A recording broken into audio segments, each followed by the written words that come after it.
বন্ধুরা আসসালামু আলাইকুম। আজকে আপনাদেরকে আমি দেখাবো আপনারা কিভাবে খুব সহজে একটি অ্যাপের মাধ্যমে আপনাদের এইচএসসি এবং এসএসসি রেজাল্ট দেখে ফেলতে পারবেন। আজকে যেহেতু এইচএসসি রেজাল্ট প্রকাশ হবে তাই আপনাদেরকে দেখিয়ে দিব আপনারা কিভাবে ইন্টার অথবা এইচএসসি রেজাল্ট দেখবেন। তো বন্ধুরা এইচএসসি রেজাল্ট দেখার জন্য আমরা সর্বপ্রথম চলার জন্য আমাদের প্লে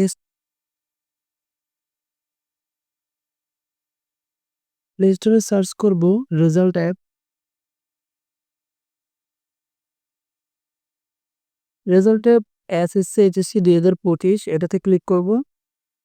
ক্লিক করার পর একদম উপরে যে অ্যাপসটি দেখতে পাচ্ছেন সেটি ডাউনলোড করব।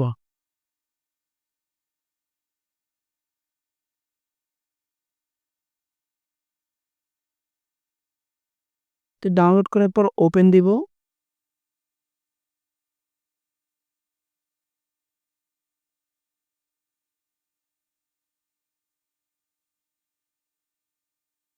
ওপেন ওপেন দেওয়ার পর বন্ধুরা দেখতে পাচ্ছেন উপরে লেখা রেজাল্ট দেখুন। রেজাল্ট দেখুনে ক্লিক করবেন। রেজাল্ট দেখুনে ক্লিক করার পর আপনারা প্রধান সার্ভারে ক্লিক করবেন। তাদের বিজ্ঞানের পর কোনো দিবেন। তারপর উপরে দেখা যাচ্ছে সার্ভার 1 ইবোর্ড, সার্ভার 2 টেলিটক। তো আপনারা সার্ভার 2 থেকে শর্টকাটে দেখতে পারবেন। তো আমরা সার্ভার 2 টেলিটকে ক্লিক করার পর এরকম একটা অপশন আসবে। আপনারা উপরে এইচএসসি থাকবে, যেহেতু এখন আর কোনো এসএসসি রেজাল্ট নেই সেই জন্য এইচএসসিটি। তারপর 25 সিলেক্ট করে দিবেন। তারপর বোর্ড হচ্ছে চট্টগ্রাম সিলেক্ট করে দেবেন। এখানে আপনার রোল নাম্বার দিবেন, এবার এখানে রেজিস্ট্রেশন নাম্বার। তারপর 8+2 এটা যোগফলটা এখানে বসিয়ে সাবমিট দিয়ে দিবেন।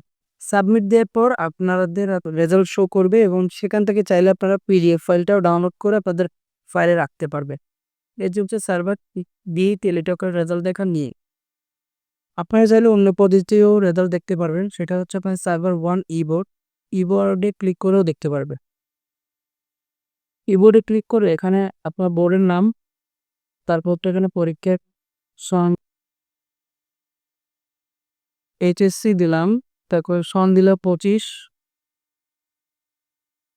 25,000 ফলাফলের ধরন দিবেন এখানে। প্রতিষ্ঠানের ফলাফল, সেন্টারের ফলাফল, জেলার ফলাফল।